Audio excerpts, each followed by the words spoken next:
Know you have good friends? Do you want to know how you know you have really good friends? Well, I'm going to tell you. You know that you have really good friends when you go live and your friends are checking on you because you haven't gone live yet.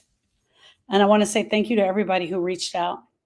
Thank you to everybody who was like, hey, girl, aren't you supposed to be going live? So thank you to everyone who reached out, who checked on me, who wanted to make sure of what was going on. I actually was in an appointment with my mom. I was on a phone appointment on a three-way where I think we're going to go ahead and set up palliative care for her. And so I was taking the phone call, just making sure that we were getting on the right track. So it went a little bit longer, and I apologize for that, but so glad that I could be here with everybody today. How's your grief day going? How's your grief going today?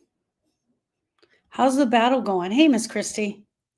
How's the battle going? How's the grief battle going for you guys? I know that we're all in different places with the grief. I know that we're all in different places. We're handling it all at different times and at different energy levels. We're all handling our grief at different energy levels. But I want to talk to you a little bit about today. What I want to share is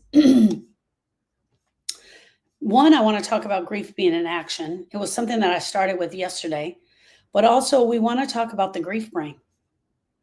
Why is the grief brain so prevalent in our grieving process? Why is the grief brain trying to take over all of the grieving? And why is it messing up while it's trying to take over all of this grieving? That's what we want to talk about. But number one, I want to start with this. Grief isn't passive, but avoidance is. Grief is not passive. Grief requires action. It actually demands action. Grievers grieve. Grievers grieve, right? They grieve. They're supposed to. Grievers are supposed to grieve. They're supposed to grieve. But I don't know where we got in this program, in this process. We became grievers and we thought we were supposed to resist. We're supposed to push back. We're supposed to avoid. That is not true. Grievers grieve, period. Look right here. I'm going to put a period here. Grievers grieve. It isn't something you think about. It's not something you just get over. Grief isn't something that you just sit around and do nothing with. Grief is something that you do. We do grieving. We are grievers, and so we grieve. Grief is motion.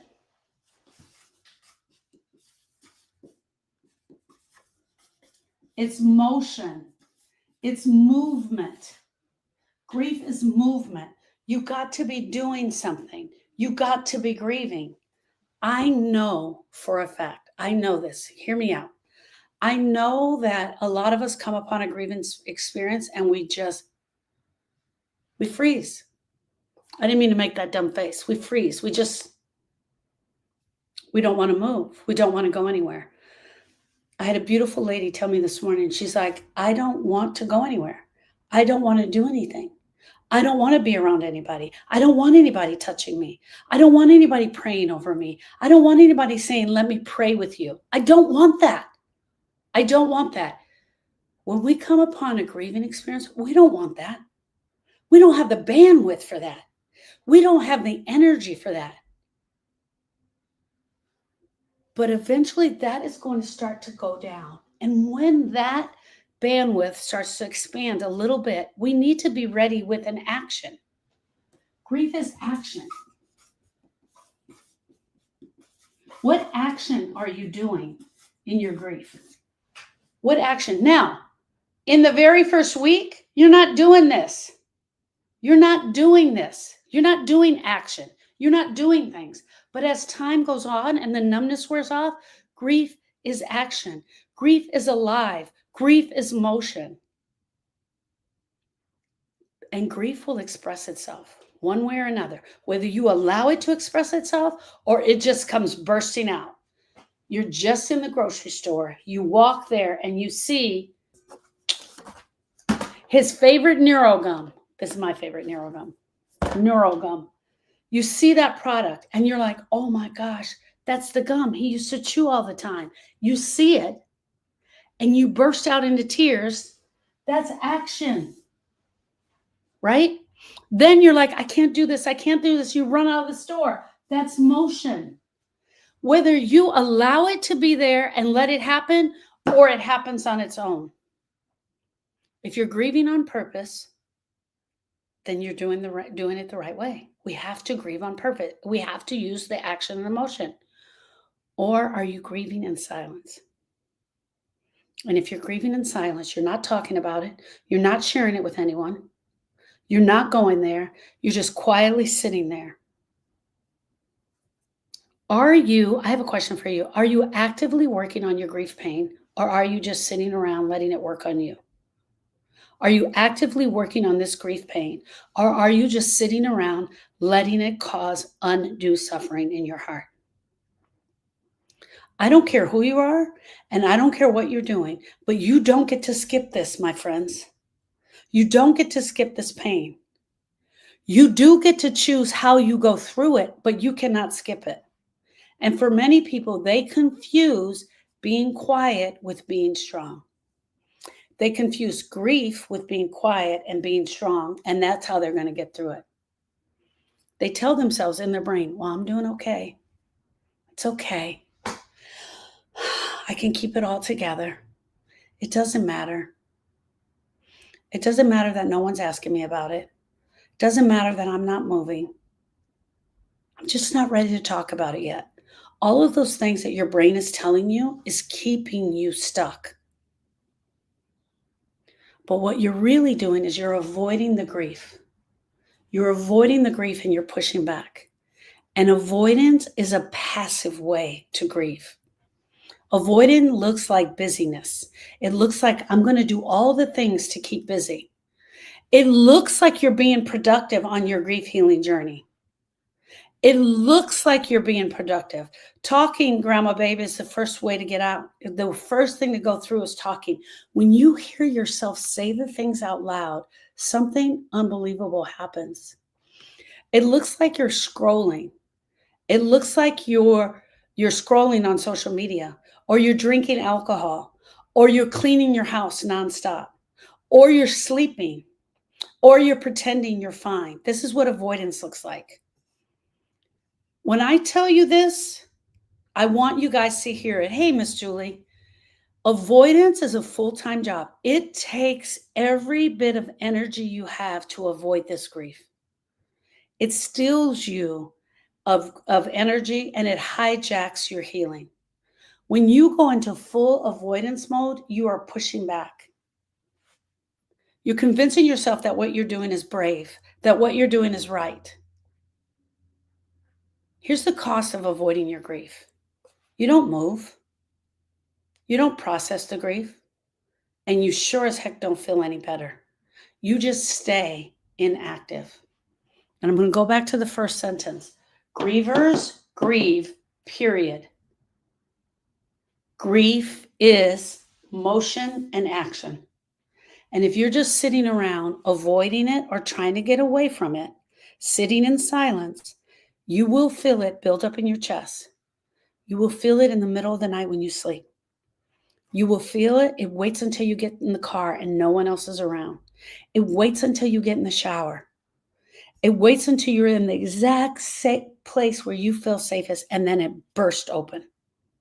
It bursts open in the way of tears. It bursts open in the way of yelling, screaming, cussing. Grief will lodge in your body. It becomes anxiety. It becomes depression. It becomes exhaustion. It becomes brain fog, muscle pain, digestive issues.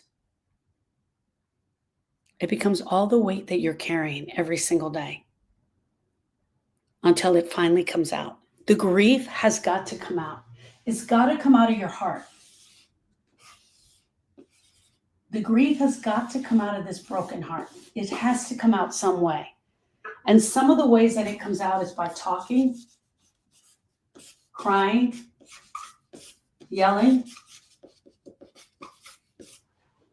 right? All of those ways are going to get the grief out. But you sitting around and waiting for this thing to happen is not going to happen. Julie said, I had all of those symptoms because your grief was never passive. It was always active. It was always waiting for you to do the active part of it. The active part of grieving. Grievers grieve, and grief is action and motion. And your grief was always waiting for you to get on board before it started. When we're avoiding our grief, it looks like protection. It looks like we know what we're doing. It looks like we're protecting ourselves by avoiding. And it's literally putting our hands up and pushing back and saying, I'm not going to do this. You think you're saving yourself from the pain, but all you've actually done is prolong the pain. You're separating yourself from the truth. We must tell the truth when we're grieving.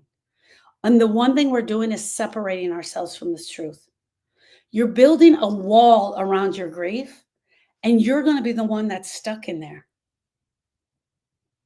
You're walling off your ability to love your person, to trust other people, to feel alive again. Friends, I am the example of that. I am living my life. I'm living my best life. I just got home yesterday from a road trip with my husband. We had the best time. I've lost people in my life. My heart was absolutely broken.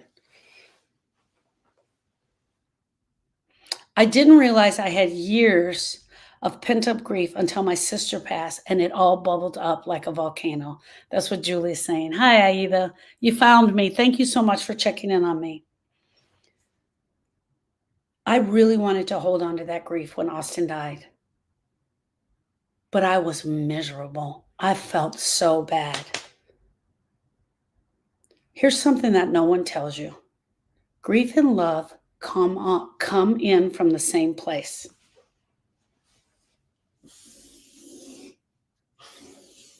What is that? Love is here. Love resides here. You guys, love resides here.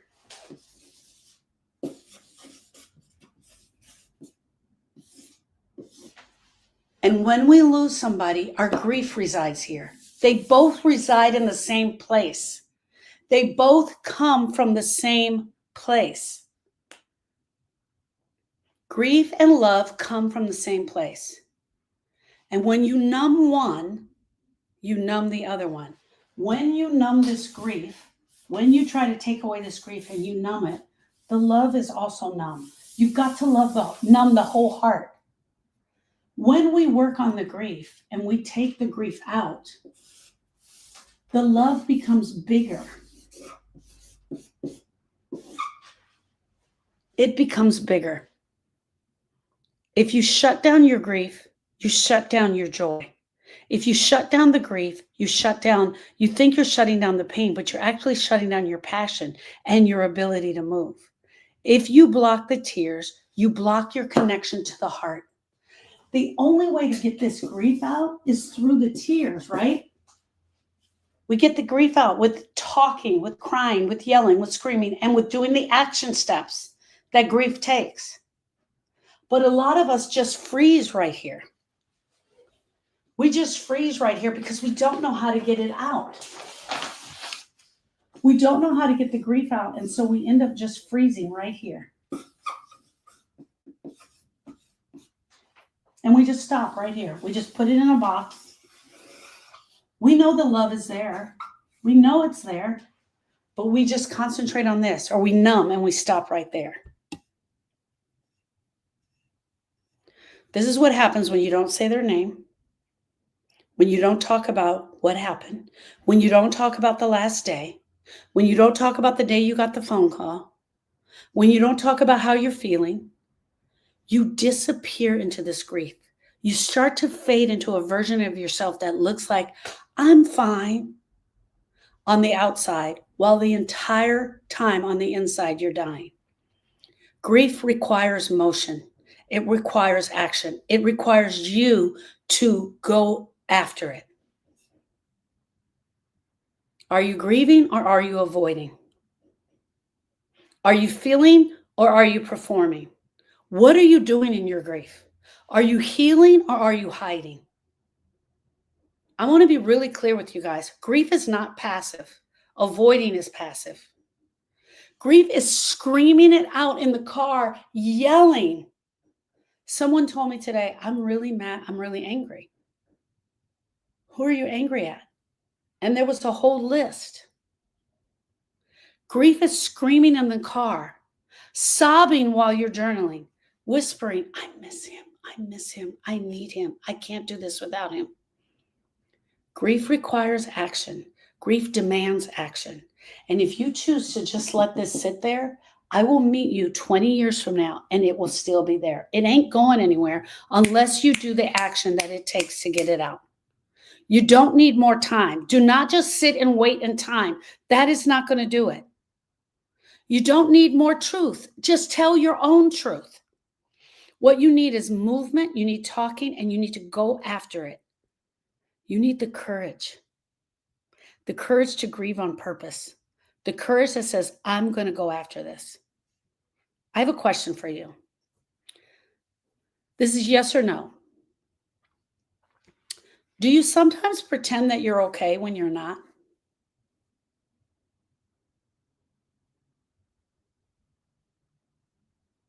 Do you sometimes, yes or no, do you sometimes pretend that you're okay when you're not? Aida says yes. Melissa says yes.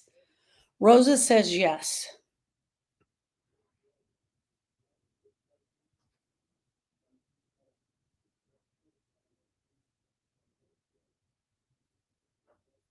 Jerry says yes. Makiva says, I want to get the grief out, but I'm afraid of what it will look like. And how do I navigate back from there? That's exactly it. Suzanne says, nope.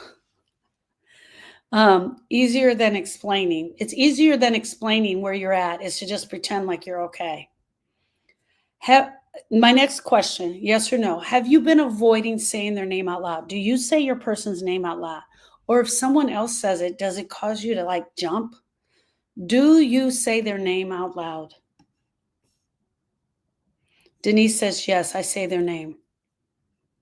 I did at first, but now I say it all the time. I love it. She said I didn't at first, but now I say it all the time. Rosa says no. Why, Rosa? I know, Rosa, you say my sister a lot. Happy says yes. Melissa says yes. Amy says yes. Flaro says yes all the time.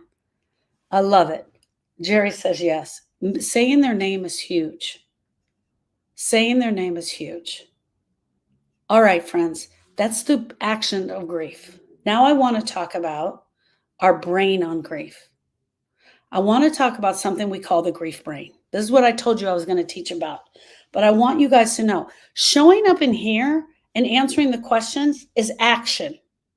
That's an action step. It's a motion step. Showing up to the lives, even if I'm late. And I want to say thank you to each and every one of you that checked on me. And I apologize for being late. I was on the phone with the palliative doctor for my mom. And it got to be a little long because there was someone in there asking a lot of questions. So I apologize for that. I want to talk about the grief brain. I want to tell you right up front that it is real and it is absolutely a thing. It is not your head. It is not a character flaw that your brain is numb. It is not that you can't think. The grief brain is the fog. Forgetfulness and the sense that you're walking through life on autopilot. I don't even know what I'm doing. This is what it feels like as the griever. Like you're zoning out during conversations. You're losing track of time. It's reading and rereading the same sentence over and over again because you cannot get it through your head. But it's deeper than that. It's just mental. It's not just mental confusion. Your brain is trying to protect you. So let me show you guys what that looks like. Okay. Let me see how many pieces of paper I have left. I have 2. All right. I actually have one. Where's my other folder? Okay. I'm going to have to be very careful with this paper. All right. Here you are. Here's your brain. Here's your nervous system. But we're concentrating on the brain right now. Okay? Someone has probably told you, you should be thinking clearly by now. You shouldn't have a foggy brain. You should be able to remember things. You should be functioning. You should be okay. But that's not how grief works, my friends. Everybody is on their own timeline. We can't tell people what their timeline is. Your brain is wired for survival, not for peace. Our brain is very primitive. It is not wired for peace. It is not wired for healing. It is wired for protection. Your brain, believe it or not, is not even wired for, hey, James, your brain is not even wired for happiness. Survival comes first. Your brain is trying to survive. It believes that this grieving experience that you've just come upon is danger. It sees it as danger. So to the brain, grief equals danger. Period. End. Right there. Your brain sees grief as danger, and it thinks its job is to protect you. It does not say, oh my gosh, she's having a grieving experience. Let me throw in some great memories to help her. It doesn't matter. Thank you, James. I love you, nephew. It doesn't matter if the memories are good or bad. You're still going to feel them in your heart. If they're sweet or sour, you're still going to feel them in your heart. The brain only knows that you are being chased by a bear. That's all it knows. Danger. I got to get her out of here. She's in danger. Your brain is wired for survival. So when loss hits, especially a traumatic or sudden deep loss, deep emotional loss, the brain kicks into high gear. And it says, how do I keep her alive? It asks the question, how? How do I keep her alive?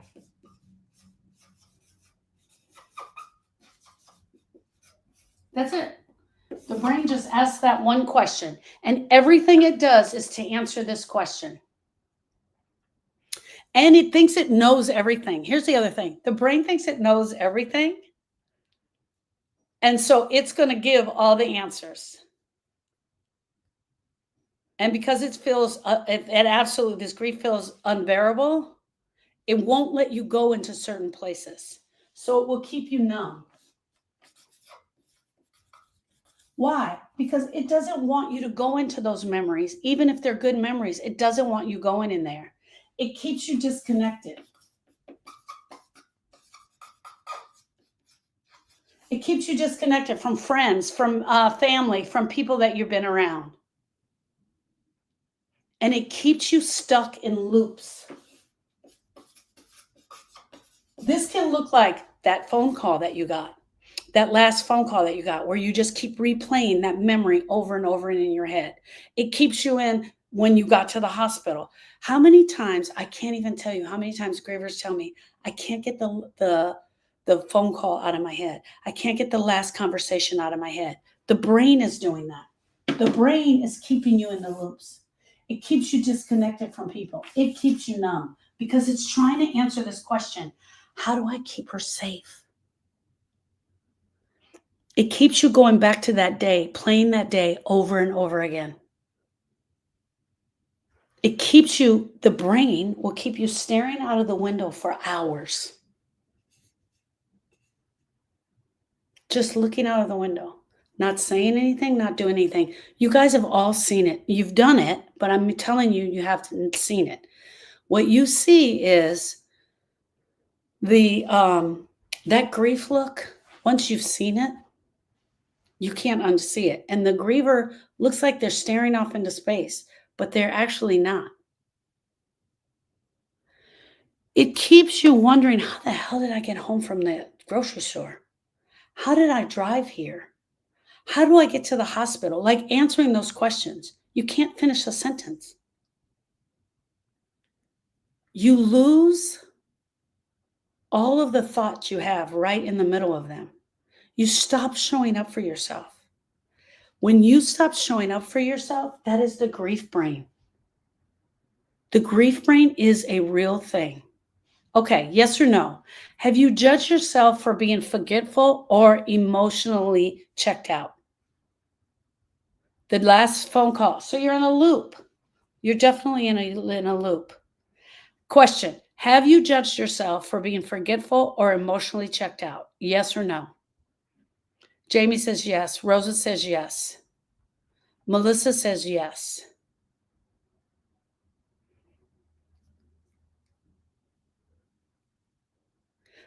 Makiva says it's a constant loop.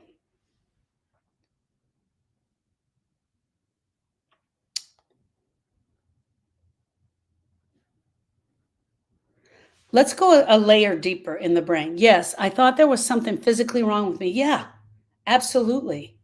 Amy says no. Amy says no, she doesn't judge herself. Good answer, Amy. Thank you. I'm happy. Happy one says I'm in and out constantly. When your brain interprets an experience as a threat, like a death, like a trauma, like an emotional overload, it flips into protection mode. And you guys have heard this before. It will flip into flight, fight, freeze. Right? It will flip into flight, fight, or freeze, or fawn. I'm sorry. That's staring out the window. Your brain flips into that because it sees the trauma is there. It sees what is on the horizon. But for most people, we land in the freeze. For most of us, we're just frozen. And it looks like this. We start avoiding people. We start avoiding people that have always been there for us. We don't want to answer the phone. We don't want to talk about the pair of shoes that you saw on Amazon that are on sale. I don't give a shit about that. I don't want to talk about that. We don't want to talk about that. We mindlessly scroll. We don't take care of business we're supposed to be taking care of. We don't pay our bills on time. We don't clean the kitchen. We allow the dishes to pile up in the sink. We stay in bed. We feel paralyzed by even the smallest decisions that have to be made. Should I have a banana or an apple? We can't even decide. We can't decide. My friends, I want to tell you this. Danielle, good for you if you've never done that. Good for you if you've never done that. Not everybody's going to do everything on this grief healing journey the same. It's not. I'm sorry. It's not a cookie cutter. It's not a book.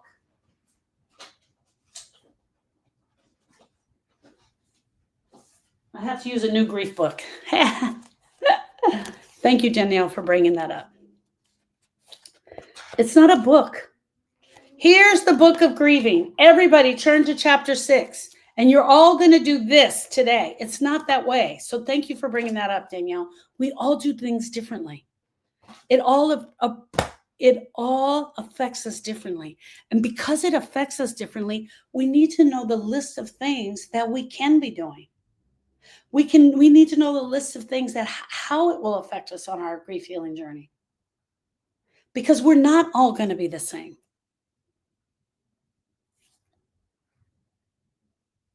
You're not lazy.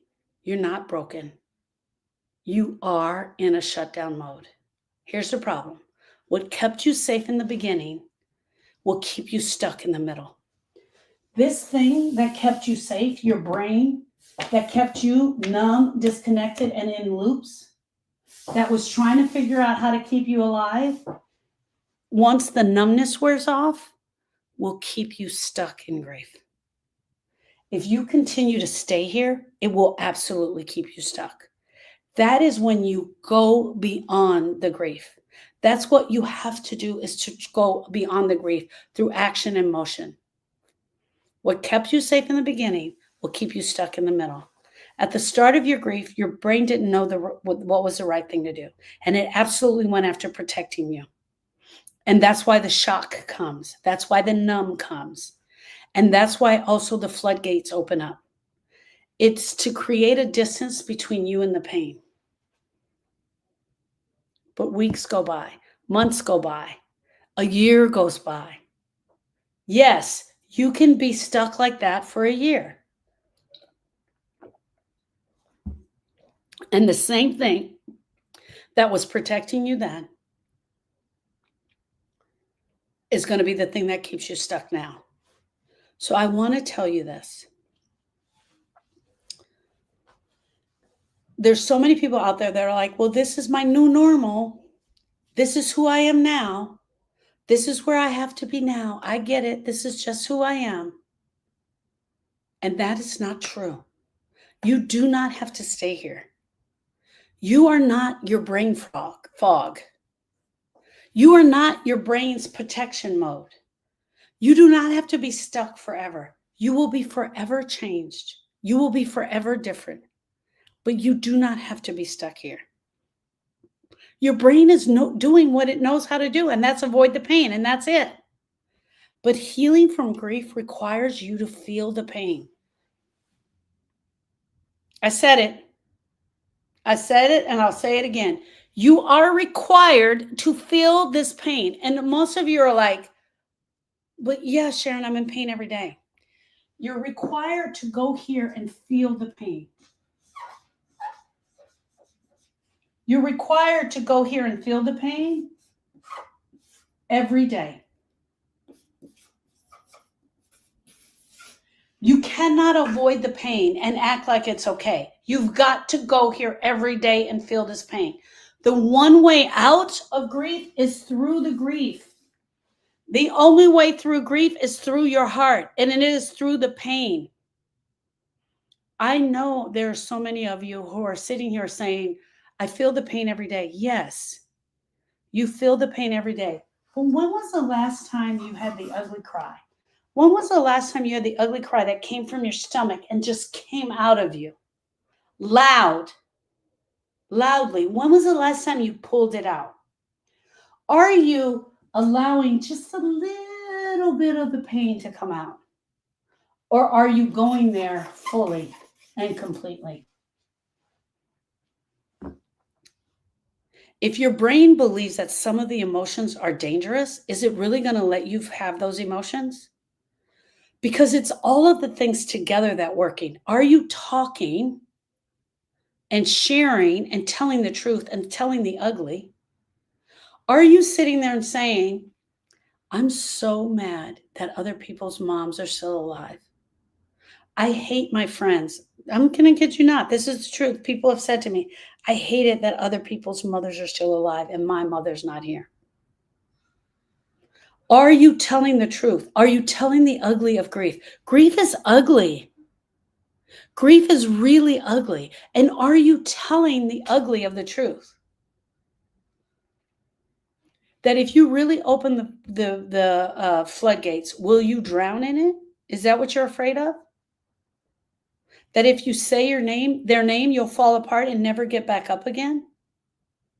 That if you touch a memory in your heart, it will destroy you? These are the things that I see over and over again. People are not willing to go into this ugly to allow the grief to come out. There's something that we call processing the pain of grief. We have to learn how to process this grief because most of us do one of four things. We do one of four things. We resist the grief because we don't know what it is. We avoid the grief because it feels so bad. It feels so bad. We don't want to be anywhere near it. We react to the grief. And when we react to the grief, we react to the grief by yelling and screaming and cussing out anybody who will listen. or we pretend. And we're so good at pretending. We're so good at pretending we can win the Academy Award. And the award goes to Sharon for pretending that grief is okay and she can just go on without it. Do we have enough energy in our nervous system to help us get beyond the grief? Our nervous system is 100% affected by the grief. Okay, true or false? I'm waiting until I feel stronger to start doing the grief. True or false? Once I get stronger, I can start going working on my grief.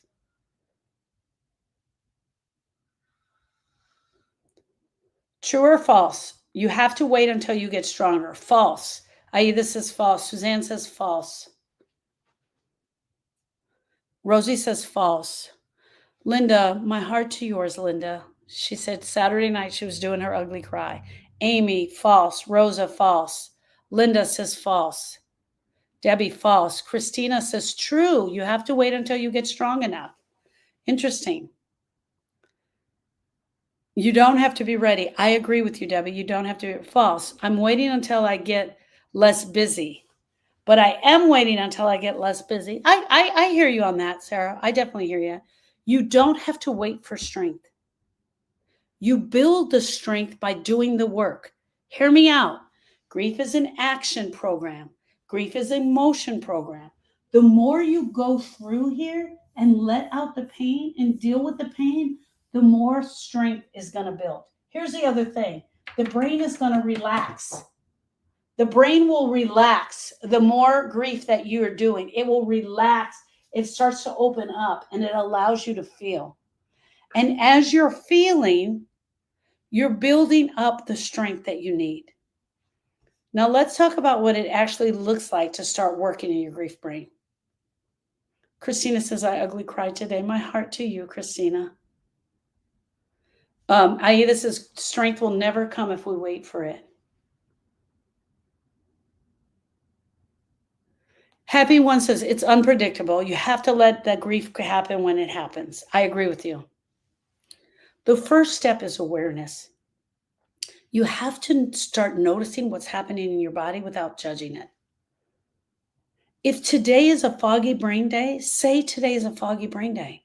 Man, today is a foggy brain day, and be okay with it.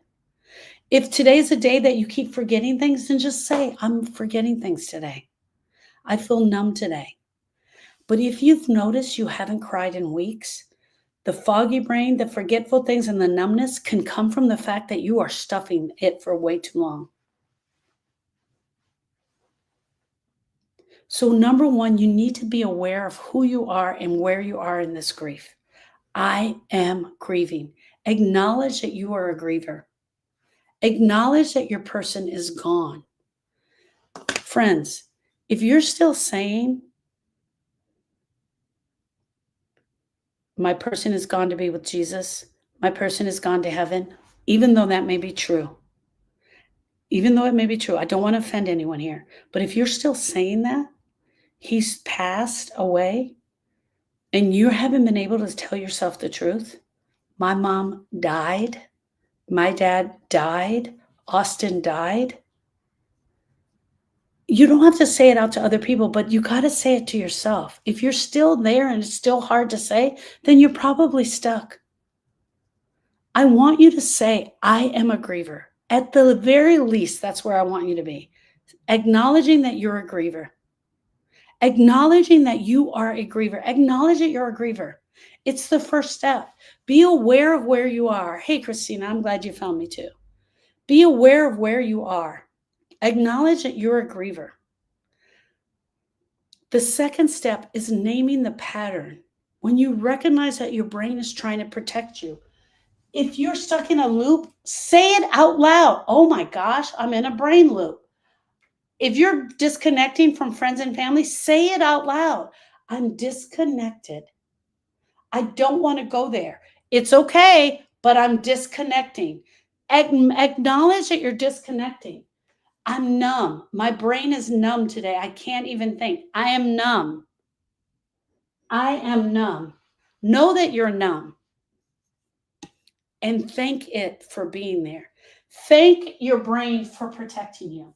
Tell your brain, hey girl, I got this.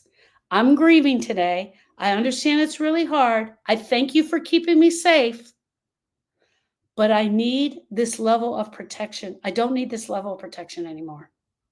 Thank you for keeping me in the loop. You guys, talk to your brain. Your brain and your bladder are already talking. Your brain and your bladder already talk. When you have the urge to go to the restroom, it sends the signal to your brain. Your brain and your stomach talk. When your stomach is upset, it sends the signal to your brain. It knows that your stomach is upset and you're starting to get the flu. It's you feel it in your stomach first, it sends it to your brain. You feel it in your bladder first, it sends it to your brain. They talk all the time. But you know what happens? When you feel this thing right here, and I'm going to call it emotions, and I'm going to call it painful emotions, your heart feels it. It sends the signal to your brain. The exact same way your bladder sent it to your brain. The same way your stomach sent it to your brain. Even if you're hungry, it sends the signal to your brain. But the minute it sends painful emotions, you know what the brain does? Oh my gosh, I got to keep her safe. Look at that. This is the perfect picture of grief. Look at that craziness that's going on that board. The minute your heart feels sad, it feels lonely, it feels isolating or isolated, it disconnects. It disconnects immediately from the brain because the brain goes to, how do I keep her safe? It doesn't stay in the heart and allow you to feel it. You have to be the one that's allowed to feel it. When you speak to your brain in this way and say, I know that I'm supposed to be feeling these emotions. I'm safe. I'm okay. I can be here. It is okay that I feel this. Your brain and your body are not separate. Your brain and your heart is not separate. Your brain and your bladder are not separate, even though sometimes they will act independent of each other. If you want to interrupt the brain's trying to save you, you have to include the body. So take a deep breath.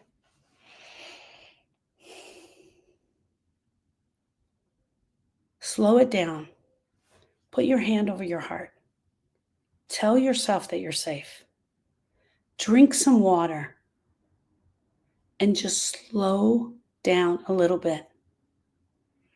Figure out what emotion is coming up in your heart. What emotion is this that's coming up in my heart? What emotion is my brain trying to get away from?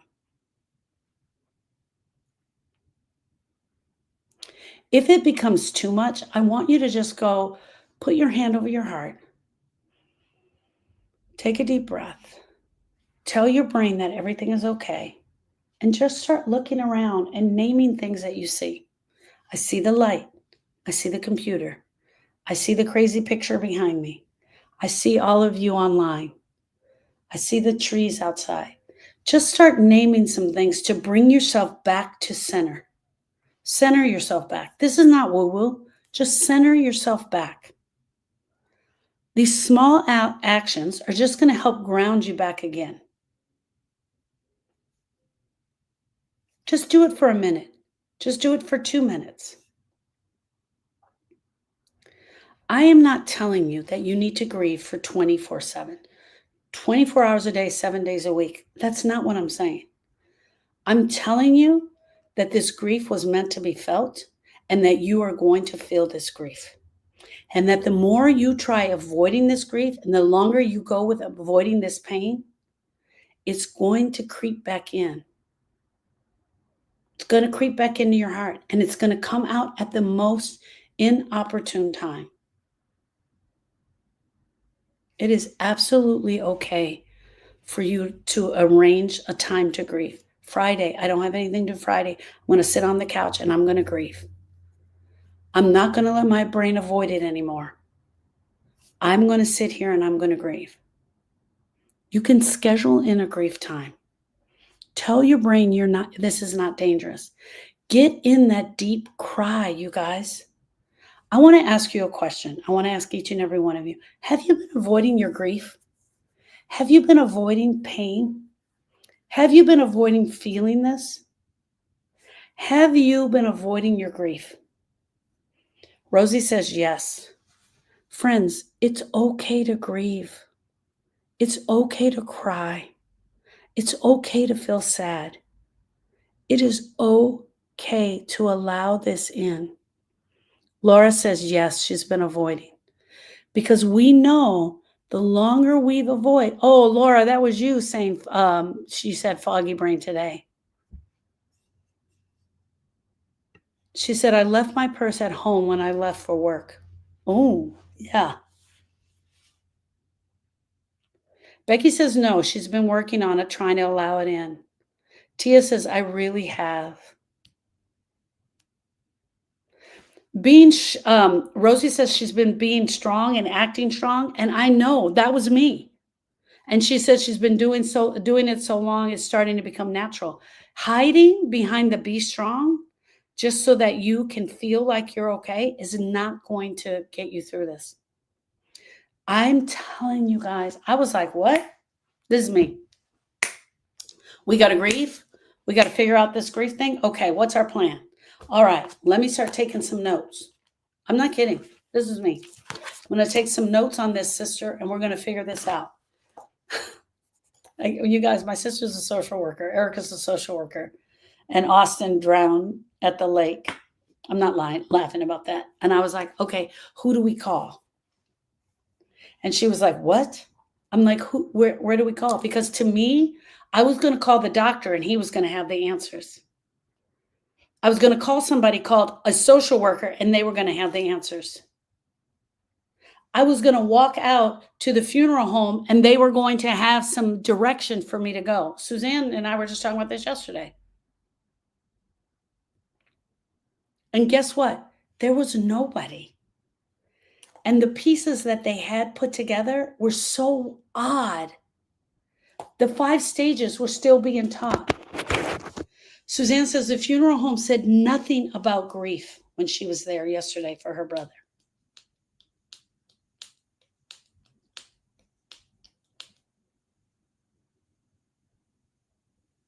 Melissa says it was her first Mother's Day without her mom, and it was very painful. There was no direction for me, so I went out on a mission to find out everything I could. Here's what I did know. I knew that there were these bereavement groups, and they took place in the hospital, and they were for old people when their spouses died. And so I did exactly what I asked you guys. I went on a mission to find out everything I could.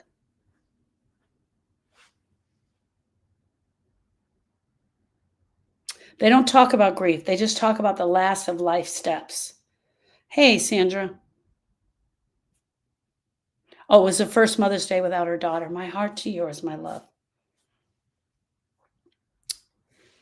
You don't have to dive in all at once. You can touch the edge of the grief. You can breathe. Just tell yourself to breathe. You will not break. You will not shatter, even though it feels like you're going to do all of those things. You're not going to disappear.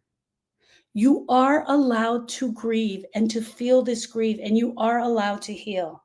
And your brain, even though it's trying to keep you safe, needs to be reminded that you're in charge. I love the brain protecting us. I love the part that the brain plays, but it will keep us stuck in grief. If your brain has been running the show, you're being in a fog and you're freezing and it's been way too long, it is time for you to get moving. Not to fix yourself, because you're not broken. You are grieving, and we need to acknowledge that we're grieving. We need to say, I am a griever. We need to acknowledge that we're a griever. But in order for this to work, you have to tell yourself the truth. And you have to tell yourself you're a griever. And you have to understand that the grief is a full body experience. And even though this photo looks crazy, this is exactly how the grief looks. Your grief needs attention, and it needs intention. You need to pay attention to what's going on, but you need to grieve with intention. You need a plan.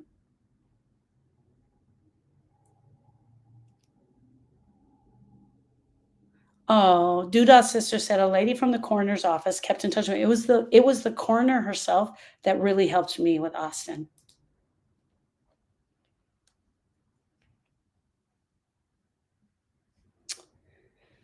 Gina says, when my dad died in 2020, I sobbed 24/7. Yes, we can. We can sob 24/7. She said for 6 months. She said it got so bad she had to go to a doctor. Yes, because when we don't have the tools that we need to do the grief healing, there's no place to reach out to for help. This is why the first thing that I created was the Griever's Guide. It was created by Erica and myself because I couldn't find a place to put this together. It is now, if you go to the link in my bio and you in TikTok and you click on the link that says click here for hope, it is now downloadable. It's in there. I promised you guys it would be done. I'm pretty sure she put it in today. If you're on Facebook or Instagram or YouTube, you just go to the link in the bio that says Beacons AI, the Grief School. You click there. It's downloadable there.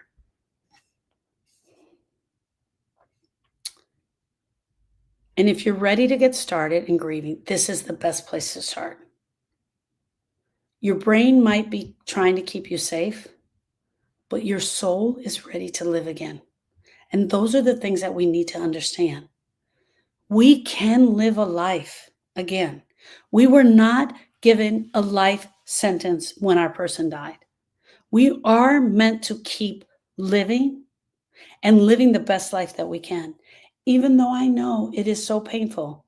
But it's our job to go after this grief and brokenness in our heart. It's our job. It's our job to absolutely go after that. Okay, friends, thank you so much for allowing me to be here. TikTok, stay there. I'm going to be there just answer some questions for you. Everybody in the live, I see you. Download the Griever's Guide. Take a look at it. It's the best definition of grief that I have been able to come up with. Download the Griever's Guide. I will be back Thursday at 11 a.m. Thursday at 11 a.m. And I will be back Thursday at 11 a.m. And let me tell you guys what I'm going to be teaching on because I think it's pretty cool. I sent it over to my assistant and she helped me write it up. So Thursday, you deserve a life that doesn't hurt this much. Thursday at 11 a.m. You deserve a life that doesn't hurt this much. Suzanne says the first step was hard, but if you do your work with Sharon, the rewards will be immeasurable. It is unbelievable. Hey, Lauren, it's unbelievable what happens to us as grievers and how the message out in the world is so jacked up. It is so jacked up what they tell us. You're going to be like this for the rest of your life. You got to get into your new normal. The stuff that people are telling us about grief is just unbelievable. And it's so, so sad. Laura says, thank you, Sharon. I hope you found your purse, my friend. Yes, the griever's brain is absolutely crazy. Okay, TikTok, stay there. I love you guys, and I will see you tomorrow at 11 a.m. Standard Time. Bye.